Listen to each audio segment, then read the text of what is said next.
destroying. I'm saying that with a smile, but there was definitely, before I retrained, there was a point where I was like, oh, I'm burning out. I actually don't know which way to kind of progress in my profession, and that's not because I didn't love working as an occupational therapist. I did, but there was definitely burnout, because it's soul destroying to kind of have, those conversations again and again, and be faced with, kind of other people in MDT who know really well, who have a really reductionist view of occupational therapy. And I work with people that have just retrained now, in the community mental health teams, and they're facing similar things that I did when I, qualified 20 years ago. Hi, I'm Naomi Murphy, and this is the Locked Up Living podcast, where we talk with a wide range of people about harsh aspects of institutional life. We also explore some of the ways to overcome them and to grow and develop. I'm David Jones. So join us every Wednesday morning, 6 o'clock UK time, for a fresh podcast. So today we'd like to welcome along Aneela Ahmed. Aneela is an occupational therapist and also a CBT therapist, and works in a community mental health team in Bradford. And I think it's also fair to say, Aneela, that you do quite a lot of schema-focused therapy as part of your remit. So really glad to have you here today. Oh, thank you for having me. My pleasure. Hi Aneela, it's really nice to meet you, and thanks for coming along. Could we begin by perhaps you telling us how long you've worked in mental health and how you've got to your current position? Yeah, I've worked in mental health for over 22 years now, and definitely took the longer route to becoming a psychological therapist. I completed my degree in criminology and psychology, and originally wanted to be a probation officer or work in prisons. That changed when I finished my degree, and I worked with children that have behavioural and emotional difficulties, and are in care. I then completed my master's in occupational therapy, and then worked in forensic settings, low secure and step down units, predominantly with males, as an OT. And then later completed my CBT training, became a psychological therapist, and then chose to specialise in certain models like schema therapy. Aneela, what attracted you to forensic work? Because it's not everybody chooses to be interested in that in the first place, do they? Yeah, and it's interesting. Those were some of the questions originally I got asked at the interview, and I don't know if this was anything to do with me being a young female at the time. I was in my early 20s, but there was something that always attracted me to mental health. But I guess with the forensic settings, it was more so thinking about people who exhibit these behaviours, I guess, who have really deprived backgrounds and will end up in, prisons and secure settings, and then and I guess behaviours that society deems like not okay and bizarre, and kind of a kind of fascination with figuring out more about that. So as soon as I kind of qualified as an OT, my first job was in a low secure unit, and I then, the most part of my career was in those type of settings. Thank you. Aneela, I regard myself as being particularly lucky, because I've worked with some great OTs at Littlemore Hospital, where I worked in the past, and then more recently at Millfields in East London. We had a fantastic OT team who practically devised the whole programme. But there might be some people who have never worked with an OT and don't quite know what OTs do. Could you give us a brief description of the kind of work that you did when you were an OT? Yeah, well, occupational therapy effectively is healing and treating through people doing what they want to do and what they need to do. And in the settings that I worked, some of it was just about establishing a routine that's purposeful and meaningful. Whether that's getting up in the morning and being able to go to, say, the gym, or thinking about like getting back into music or vocational work or integration back into the community, and being able to go out to the shop and buy themselves something because when they haven't been out into the community for say 15 years. And alongside that, it was I guess them getting roles back into their life, and that purpose, that sense of belonging, and building up their identity, some of the more important work that makes us us. Do you think it's a profession which is undervalued, and we sometimes underestimate the kind of sophisticated nature of the work? Oh, definitely. I love what I do as a psychological therapist, but I look back now and I just think about how grueling my journey was, in having to always advocate for, my profession and what I do, and kind of fight my corner in, my clinical opinion and kind of positive risk taking, and knowing these people that I work with and helping them, I suppose, helping their recovery journey.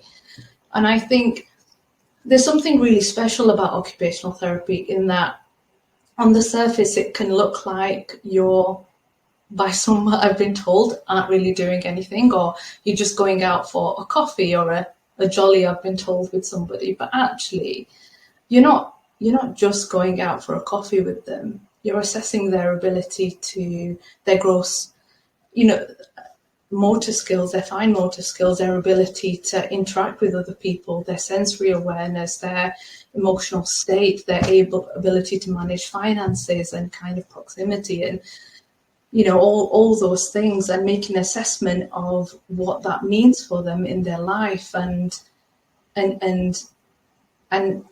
how development of that could go on.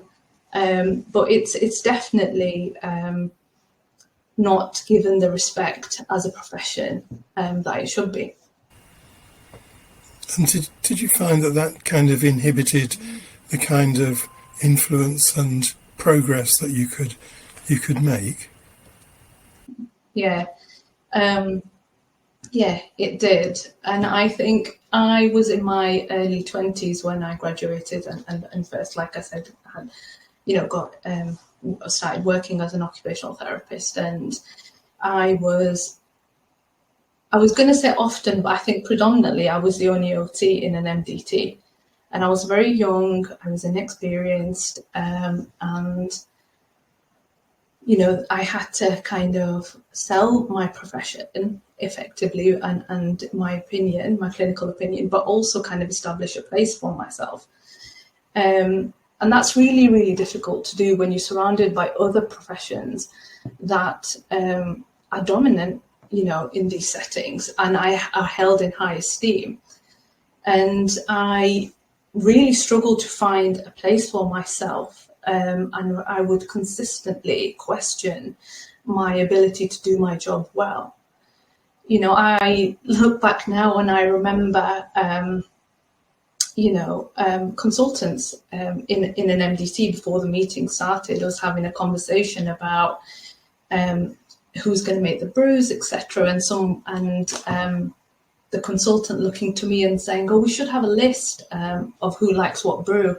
That's something that OT would do. Do you not think? And I look back now and I think, oh, I would have. Well, there's a few things I would have said in response to that had that been said to me now. But at that stage of my career, and being as young as I was, it wasn't something that I felt able to kind of challenge or, say anything else against, and I, and it's a difficult place to be. So it definitely shaped my progression, I guess. It made me question my ability, my competence. I think some of that was my stuff in terms of, I come from, parents who are immigrants, and, they're not well educated, and some of that's my stuff, but I think largely it's also the setting. I don't feel like I had role models around me that were, and the knowledge at that stage of my career to kind of be resilient and robust and kind of fight for what I think I deserve. Although we're different professional groups, Aneela, I can identify with a lot of what you're talking about. That idea of being a singleton post. You're in a team where quite often there'd be a psychiatrist, consultant psychiatrist, who has a lot of power and a lot of status within the team, and usually significantly older, and then a nursing staff group who have power by virtue of being there collectively. There's a lot of them. And so it's very difficult to find a voice, I think, in a team when you're in a singleton post, whether that be as a psychologist or an OT or speech and language therapist, I would imagine would have similar things. And then also how you find a way to belong in that team whilst maintaining your professional, I suppose, dignity and credibility, because I think sometimes people try to manage that by trying to become part of the nursing team, and do that by going out on the nights out and trying to get in with the group, rather than finding a way to be able to do it professionally. And I think it's hard if you don't have access to role models, and I wonder how often do we see occupational therapists in the more senior levels of management within NHS settings? It's rare. The only progression route for me and for many people that I know is to go into management, and which is, one of the reasons why I retrained as a CBT therapist, because I knew for definite that management wasn't for me, and I'd got to a point where I felt like there was very little else I could do. Without stepping out of mental health. And there's very few people that I know that are occupational therapists that have actually progressed if they're not going into management. And I think at one point I felt, or I thought, that it was largely to do with me and my competence, and kind of not being able to, progress in any way. But I think the more kind of experience I gained and the more exposure to different settings that I learned, actually there's a whole host of occupational therapists that actually retrain, usually as psychological therapists, because I think they go hand in hand. And it's a shame, because what happens to the profession when you have people that have all this this experience, this wealth of knowledge, who are then either progressing into management and therefore lose that contact a little bit with clinical work, or are then retraining and stepping into other professions. Yeah, well, as you were talking, I was just thinking about the fact that obviously as a psychologist you can become a consultant psychologist.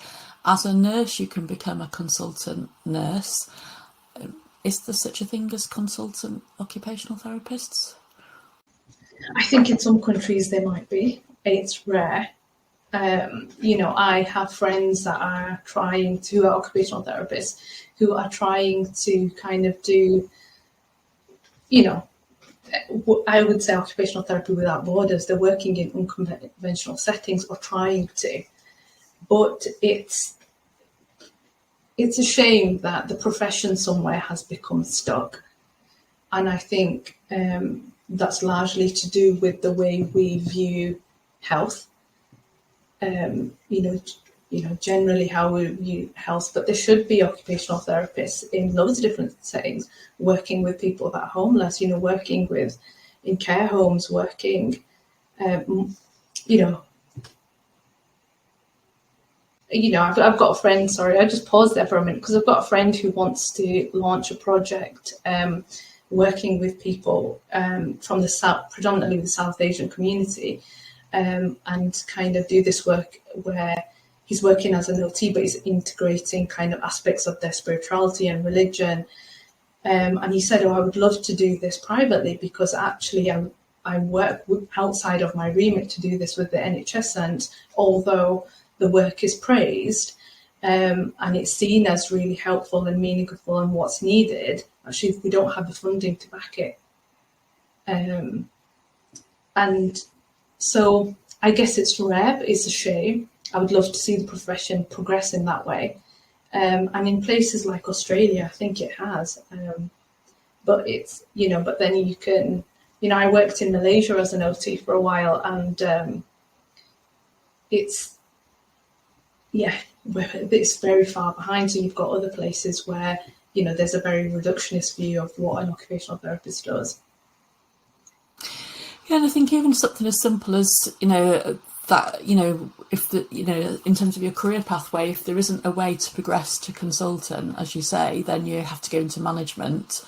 But alongside that is it communicates something about the valuing of the role, doesn't it? If it's not possible to be a consultant occupational therapist in the UK, then what does that say about how we value the skill, the tasks that you're doing? And I think, David touched on that in his question about, is that because we think being able to go to the shop and do and prepare a meal, we devalue that because we all do it, and we therefore think everybody can do it, and we don't recognise that for some people that's taken a planned, graded work towards in order to be able to achieve that. But I wonder what that's like to be part of a professional group that perhaps does feel a bit devalued. What effect does that have on you? Kind of like going to work in a context where you might not feel as valued as other members of your team might. It's soul destroying. I'm saying that with a smile, but there was definitely, before I retrained, there was a point where I was like, I'm burning out. I actually don't know which way to kind of progress in my profession, and that's not because I didn't love working as an occupational therapist. I did, but there was definitely burnout, because it's soul destroying to kind of have those conversations again and again and be faced with kind of other people in MDT who know really well, who have a really reductionist view of occupational therapy. And I work with people that have just retrained now, in the community mental health teams, and they're facing similar things that I did when I qualified 20 years ago. And it's a shame. And some of them now are, I have had conversations with them where they're like, I don't see myself progressing to like a senior, beyond the senior OT, because I don't want to step into management. So what do I do? Yeah, I'm sorry to hear that, because that's, it's not nice to think that that's how a group of professionals may be feeling. But just moving on, if you're now working full-time as a psychological therapist, what models have you trained in, and what attracted you to those? I trained as a CBT therapist, and then I've also trained in DBT and schema therapy. I predominantly practice like schema focused therapy. And in all honesty, it's a really comprehensive model. I've seen it work. I love that, that you can, in its entirety, like think about a person as a whole, all these different parts of them that in other models that, you might not be able to explain. So for example, even when I worked in forensic settings, a lot of people would see that part of the person that committed the offence, and were unable to hold the vulnerable part of them that had a deprived upbringing, that had parents that weren't around or had experienced abuse, and parts of people that soothed by overeating or taking drugs, for example. And so it's very a comprehensive way to kind of think about a person and their life. And not only that, it heals the core trauma, which was one of the things. After trained in CBT, I found that there were people that I was seeing who effectively were not getting better, and they would present themselves in services again and again and again. And schema focused therapy works with the core trauma. It enables you to kind of cause a emotional and a cognitive shift, and behavioural shift, but it's huge. And for those that don't know, it pulls from different therapies. CBT, kind of attachment theory, Gestalt therapy. So it's really comprehensive. But I love it, and I've seen huge success, in patients, in people that I see their recovery, and it's good to see that. It's good to see that because it's long-term work and sometimes can be a little bit unforgiving. So it's nice to see kind of that change with people. And Aneela, do you think your background in occupational therapy has added something to your skill set as a therapist? Do you approach the task differently? What strengths has it given you to bring into the role of psychological therapist? Hugely so. Even though I took the longer route to get to becoming a psychological therapist, I don't think I'd do it any different. Being an OT has kind of enabled me to have kind of more, a greater insight as a clinician into what makes people who they are. We have all these things that we, parts of our identity and things that we need and want to do. But what makes it special is we all have different ways of doing them. And, there's, so I feel I think that I'm able to enable people to kind of get purpose back and belonging back in their life in a way that I'm not sure I'd just be able to do as a psychological therapist. So there's some work prior to psychological therapy and after psychological therapy that I think OT has to offer, which I am able to do. I'll see people sometimes who prior to therapy will, and sometimes not even entering therapy, want to get better, but they just don't have the motivation and ability to kind of get out of bed, get dressed, brush their teeth, and it's about movement there. And I see some people after therapy who have gained so much from psychological therapy, but are still struggling to go to the shop to buy some milk. And I think, there's work there that I'm able to do that I wouldn't be able to do just as a psychological therapist. So it's definitely given me an additional skill set. Thank you. And psychological therapists often offer therapy as part of private practice outside of their NHS role. Is that something that you do? Yeah, so I also work privately, and I offer CBT and schema focused therapy. The Little Psychotherapist is the name of my practice. But yeah, I do that work on the side, and it's given me the freedom to, I guess, integrate OT into some of the work that I do. That was difficult. That's difficult to do with the NHS because there's a remit to my post. But yeah, and it gives me that freedom to work flexible. in a flexible way. Aneela, earlier on you told us about the experience in the early part of your career where the consultant suggested you were the ideal person to draw up the tea list, which I remember I smiled at the time, but actually it sounds like a really painful experience, and that pain has actually resonated down the 20 years and still around, I feel. And I was also wondering how your background has influenced the work that you do and the career that you've had. I know you mentioned that your parents came to this country. Do you think this background has provided any advantages or disadvantages to your career? Both, I guess.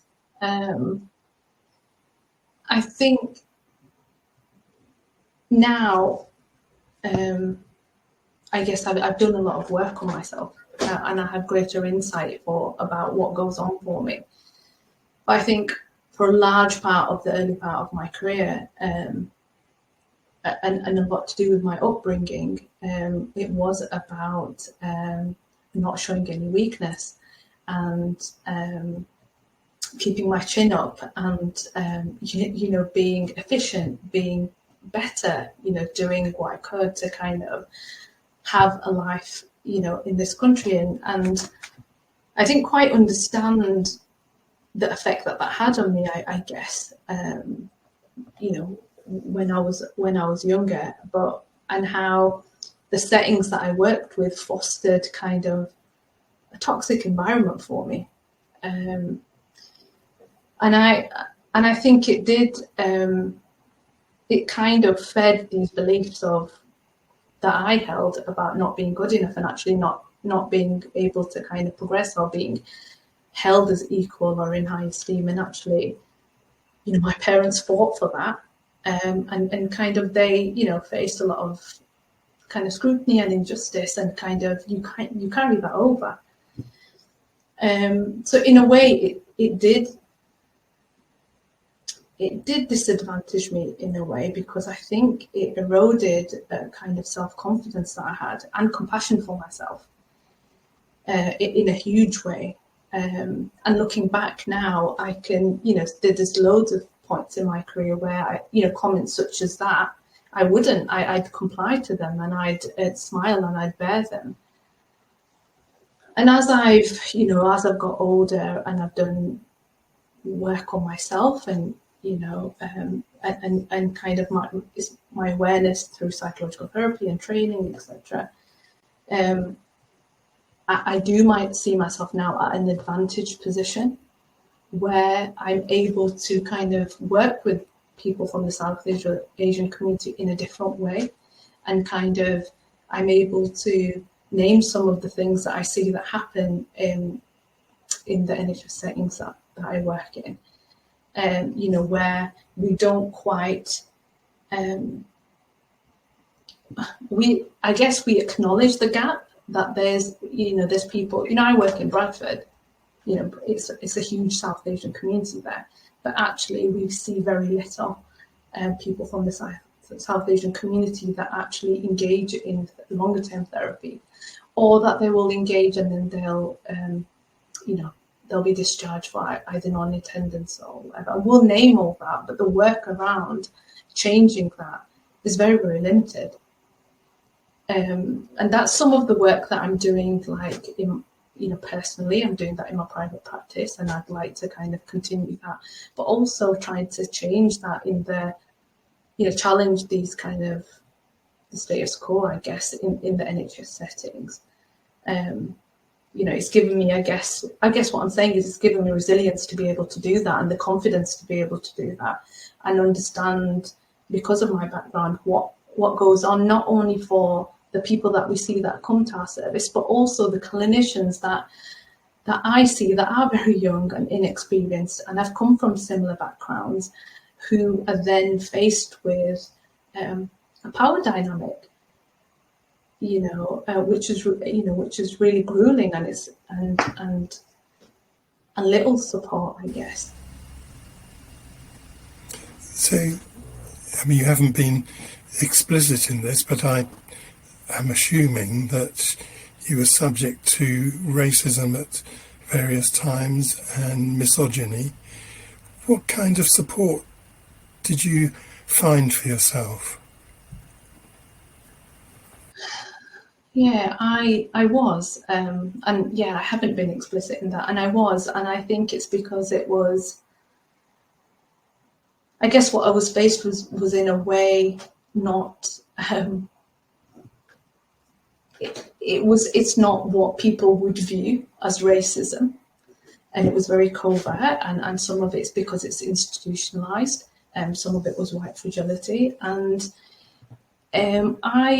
in the early part of my career, I guess, I had very little support.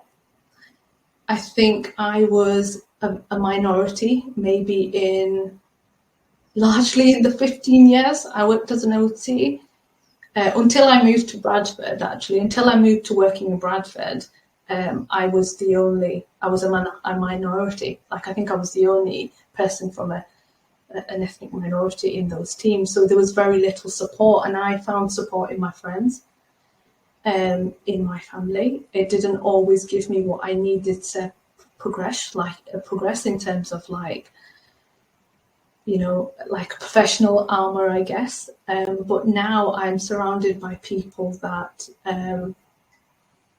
I would say are experts in their field and that are great supervisors, and they advocate me taking care of myself and knowing myself, and that's been huge for me. It's been huge for me in the last 5 or 6 years, being surrounded with these people who have enabled me to gain confidence and know myself and name what goes on and change behaviours that were eroding my sense of self.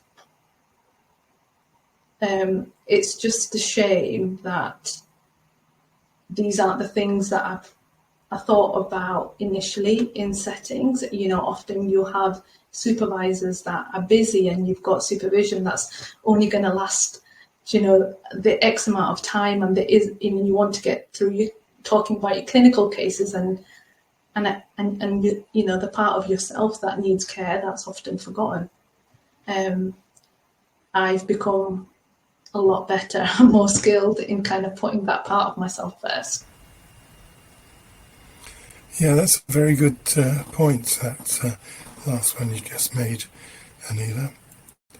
The other thing, of course, arising from what you said is that it sounds as if the Asian community is very much underrepresented within the teams that you've worked in. And so I suppose there's a question about why that is. Why do you think that is, and what should be done to remedy that?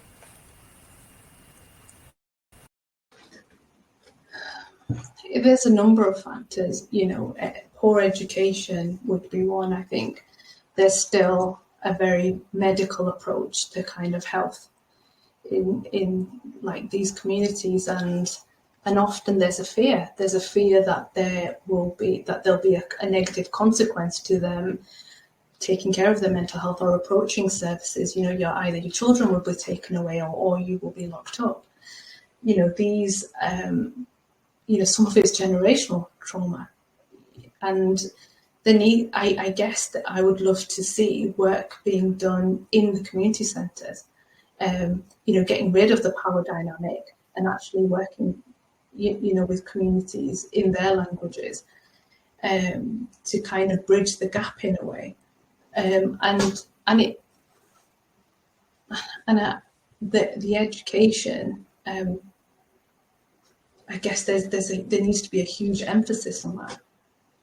I still see people that are born and bred here, in Bradford, but have very little understanding because of their family background, the culture, the community about mental health. There's a huge stigma, and there's very little work being done to kind of remedy that. Thank you. Finally, Aneela, we all know how difficult it is working in the field and in the NHS. How do you look after yourself, and what advice would you give to others? I'm laughing as I say this. I try to have a really good work-life balance. It's challenging. One of the things that I have seen with people with a similar cultural background with me as me is that they try to make up for things outside of working hours. So they will work harder and do things in their own time, and kind of stuff around developing services that will all be done in their own time because they want to achieve something. I think it's really important to kind of strike a balance, a healthy balance there, and to not try and do it all in one day. And as I was saying before, I've been lucky enough to find people and surround myself with people that have got to know who I am and are very honest, and great supervisors who advocate me taking care of myself and kind of are able to name unhelpful patterns and kind of things that at times I guess I've been afraid to raise. They have the life experience to do that. It's an important part of your journey to kind of do some of that work, that personal work on yourself, to be able to understand what happens to you in settings like this, because it prevents you from thriving. And I mean that's not what we want. So definitely to kind of think about yourself, think about what you want from life, I guess, and what working in certain settings does to you, and kind of surround yourself, find those people that are going to help you build that resilience, that confidence, and that self-care. That's such a good point, Aneela, and it just reminds me of the reason why David and I started this podcast, because we were both having conversations about how working within forensic settings can really make people quite jaded and quite cynical, and how important it is to find ways to, I guess, be creative to counteract the destructiveness that you're exposed to within forensic settings. So as you're talking, that was really resonating for me. Yeah, and me and some friends used to joke, because we would say, you work so long in forensic settings, and when you and the people, and a bit tongue in cheek, but what we would say is the people that are in a healthy way able to reflect what happens in these settings will then leave, they'll move on. But then what are you left with? You are left with these people that there's certain culture and are quite jaded, and yeah, that's not what you want for people that are in this setting. Actually, they don't need that. They need to be exposed to the opposite. Thank you very much indeed. Thank you, Aneela. Oh, you're welcome. It was good to talk to you.